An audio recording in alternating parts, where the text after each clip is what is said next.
road transport unions, as well as to curb activities of land grabbers and cultists in some parts of the state.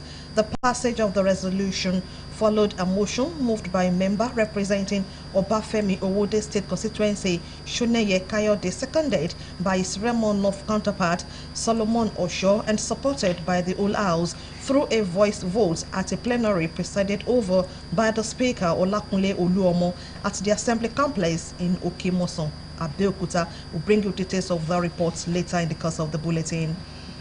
The Ogun State government has warned against dumping of refuse into drainages, gutters, especially during rainfall, as heavy sanctions await perpetrators of such acts. The State Ministry of Environment gave the warning during a sensitization tour around major markets in Abeokuta metropolis. Ife Shulade's report is presented in this package.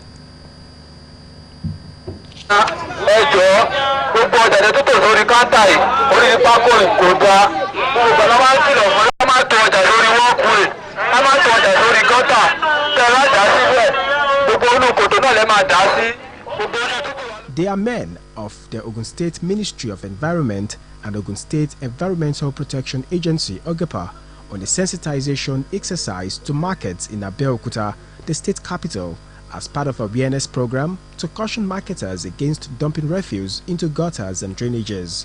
According to the sensitizers, the program would help reduce the devastating effects of huge rainfall caused by acts of negligence.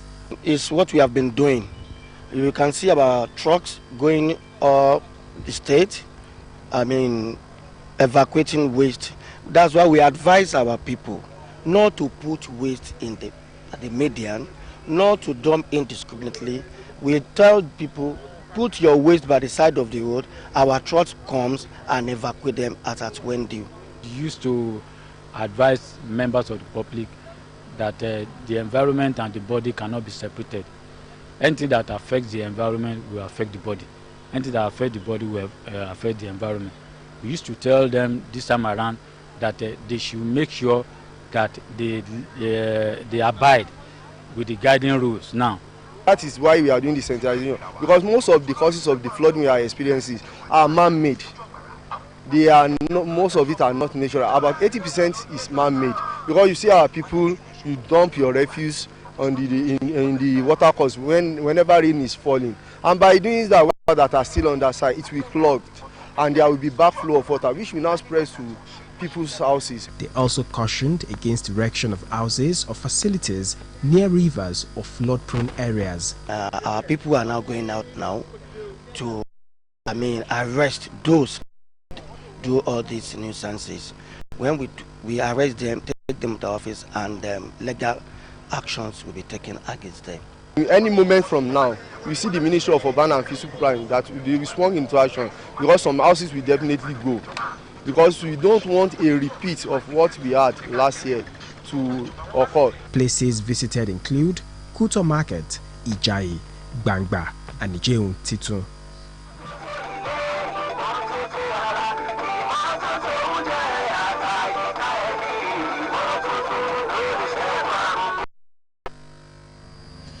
Ogun State Primary Health Care Development Board, in collaboration with development partners in the health sector, is seen as OPV to children of ages 0 to 59 months free of charge. Mothers and caregivers enjoined to make their children and wards available, as well as inform others to avail themselves of the opportunity of the days in order to kick out polio virus from the communities. 2 to 3 decades ago, it was compulsory for every secondary school student to join at least 2 clubs. The clubs to pick from included the Literary and Debating Society, Press Club, Jets Club, Book Club, among others. It is, however, observed that these clubs are no longer in existence in most secondary schools in Nigeria today. Tunde Olaniro, in those special reports, seeks the effect of this on the education of young Nigerians. There was a time when good grades meant everything. It was enough to get you into polytechnic or university, as well as a good job. However, experiences have shown that good grades alone do not mean life is set for great success. Increasingly, there are more skills that can be acquired outside the classroom. It is, however, important to appreciate the contribution of the skills a learner can obtain from being a part of a club at school. There are a lot of societies, associations in the schools. Among them is Farmers Club. We have Literary and Decorative Society, Science, that is called Jet Club. We have many of them. One. Life skills that of his or her life is that it has taken a lot of toll on expression. It has taken a lot of toll on the development of mental faculty. You know, you see students these days, most of their expressions are not really encouraging. Most of them are even finished, you know, are completed by teachers and the rest. You know, shy, they are not crowd shy, and it's a good teacher is generally considered a perfectionist, approachable, caring. A good teacher is also one who has clear objectives and goals of teaching. In this special report, Adebola Oshomoji takes a look at the challenges that face the profession and in maintaining a high versatility in teaching and learning process. Professional training should be encouraged among teachers. No matter what you do, if others are right, no matter what you do, the child just doesn't write. A good teacher should be able to be patient. So there is a saying that what you don't have, you cannot. Does not master. They have said to finish the curriculum, and at the same time that all the pupils in the class must be able to gain it or to understand what he has taught them. So that is one challenge. Aside from passing across the subject matter, aside from the individual differences, everything is down to the relationship. Relating with them will enable one to pass across whatever message he or she wants to pass across. Good teachers encourage students to achieve their goals, provide constructive feedback, and monitor progress of students and foster their success. Adebola Oshomoji, Ogtv News. Still in the news, knife differently. They can't pity. They feel that there's something strange about me. Opportunity agreement. The management of the National Assembly on housekeeping issues. The committee, which has as chairman Senator Abubakar Yari, is expected to work out the allocation of seats in the chamber as well as the allocation of offices to the senators. The committee, whose assignment starts immediately, according to Lawan, will work with clerk of the Senate. The committee is expected to submit its reports within 2 weeks. The Senate President Ahmed Lawan has also sworn in former governor of Imo State, Rochas Okorocha, as senator representing Imo West Senatorial District. Senator Okorocha could not be part of the Senate inauguration last Tuesday due to non-presentation of certificates by INEC. Meanwhile, the upper chamber has adjourned for 2 weeks to enable the management of the federal parliament to come up with acceptable arrangements for the lawmakers' accommodation. The Ninth Assembly, they need to be careful not to become a rubber stamp. They should just open their eyes and cause their antenna to receive every day what can we do about the economy. And one major thing we need to do is on the rate. Barrister Duro Jaye admonished members of the 9th National Assembly to take a good look at the nation's constitution with the aim of fine-tuning to address the current developmental challenges facing the nation. National Assembly leaders put aside politics and focus on Nigeria, focus on steering the ship to a safe shore, then there will be problems. If they still focus on politics, if politics continue in the House, it will not give them time to concentrate. They have just 4 years, and 4 years already began. They will not have time to concentrate on the critical issues. They both agreed that the new assembly has its job properly laid out and must get to work immediately as there are no more time to spare.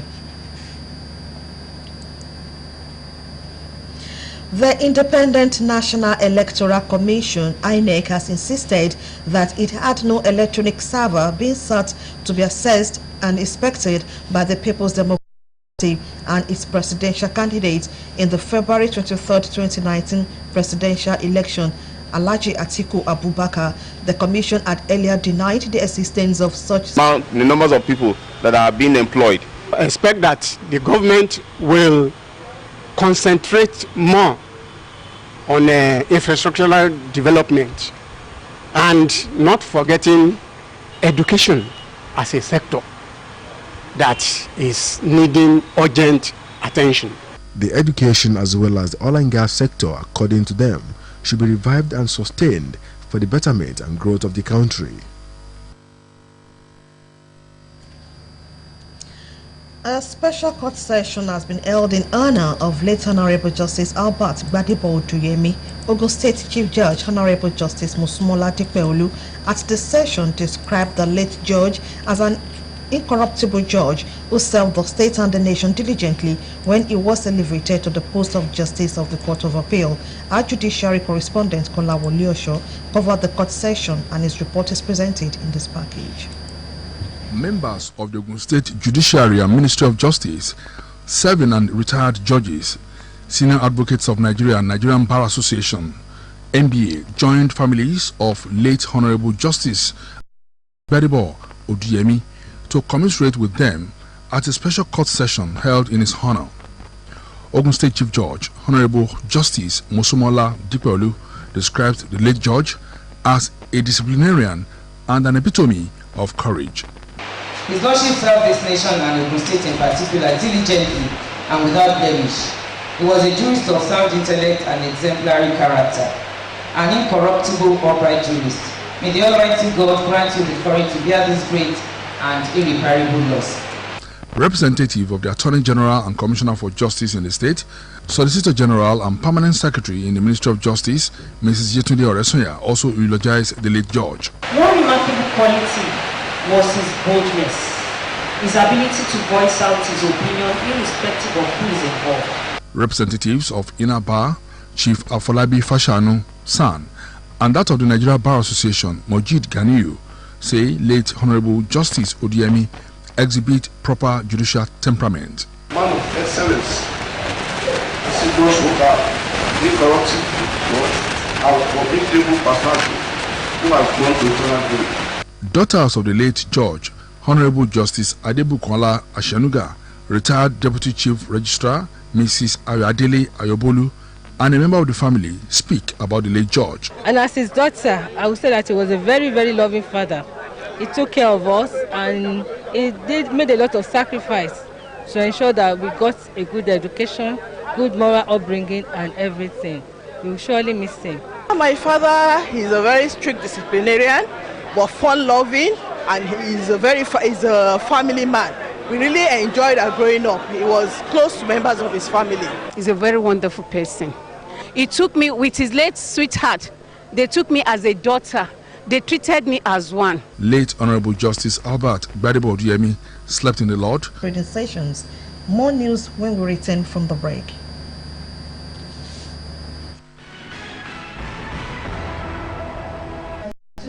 Service and Benin Republic Customs have concluded plans to integrate exporters and importers' declarations at the border stations as part of ECOWAS mandate to facilitate trade. The Assistant Controller General of Customs Zone A, Benjamin Abba, made this known during a stakeholders sensitization program between Nigeria Customs Service and Benin Customs at Seme. The declaration will feature a single declaration, deal with corrupt tendencies, reduce costs of doing business, promote trade, prevent revenue losses, and curb smuggling across the two countries' borders.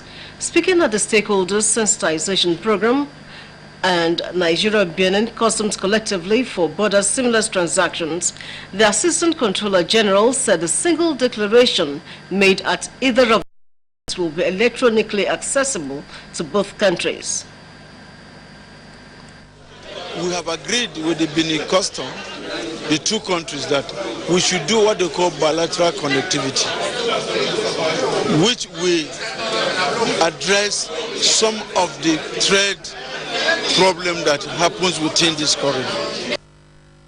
The Custom Boss added that both the Nigeria Customs Service and Benin Customs Statistics NBS said the number of registered workers under the pension scheme in the first quarter of 2019 hit 569,037 compared to 8,410 registered workers in fourth quarter 2018. The Bureau said this in its pension asset and RSA membership data for first kind of the total pension fund asset. This, it said, was closely followed by treasury bills with 21.44% weight and local money market securities.